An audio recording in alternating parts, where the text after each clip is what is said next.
Okay, so welcome back. And as Mary Margaret said, we are going to follow up with our deep dive into student expression in preschoolers to talk about regard for child perspectives in the toddlers. So Mary Margaret, can you help me understand how these are different? I have some idea, but I'm not as well versed in it as you are. Well, sure. So the definitions are very similar. Mm-hmm. I noticed that. That's why I had the question. Yep. And the one thing that we do see in regard for child perspectives and toddlers is the support of independence. Mm-hmm. As we think about what toddlers need to be doing, specifically peer perspective taking and conflict resolution is a really big part of regard, because toddlers are famous for not really understanding that anybody else has any opinion other than their own opinion.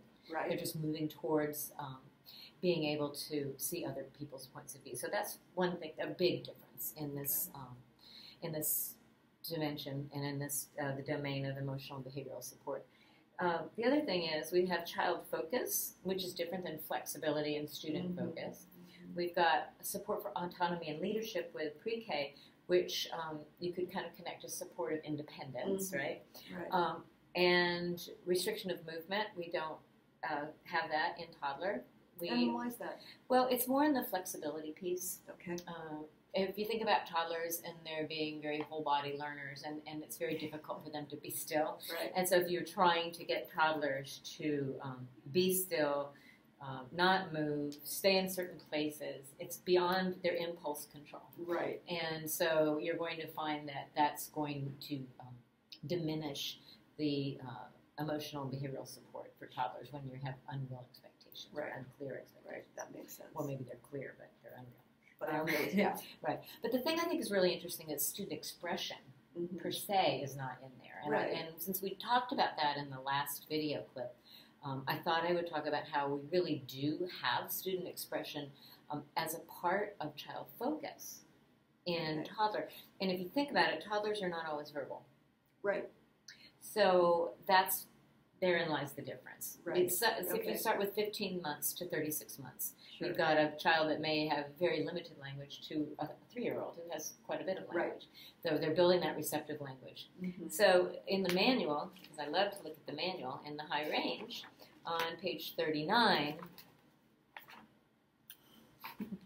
it says, the teacher appears to be constantly on the lookout for opportunities to involve children in a meaningful, formative way within the classroom. Mm-hmm.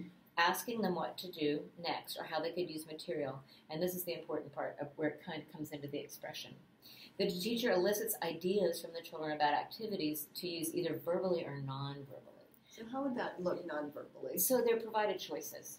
Okay, so you might have a number of, let's say we're in the dramatic play area, and we've got doll babies out there, and we notice that all of a sudden the children are very interested in babies. Maybe somebody's mom had a baby, or maybe they read a book about babies, you know, the day you were born or something like that. And all of a sudden those children are very interested in babies, and the teacher with high regard notices that and may add to that by asking about babies, talking about babies, or maybe adding more babies to the play. So, oh my gosh, I'm seeing these kids are interested. I'm focusing like a camera lens on what it is that they're showing me, either through actions or words. Or maybe they're reading a book, and the toddler says, "Oh, baby, baby." Then that tells us something to find out more. What do you want to know about babies? Oh, you like babies. So again, it's going to blend over into some facilitation and also into some language. Okay. So again, we have one thing that can drive multiple interactions. Right. So the child focus is where you really capture the expression of interest. Got it. As opposed to with a pre-K child, hopefully they've got enough language. They've got enough language, right. That they can talk a little bit about it, even though it might be simple.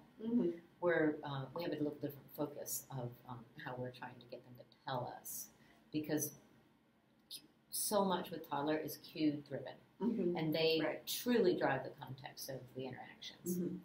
So that's my geek out for regard for child perspectives and why we don't have student expression.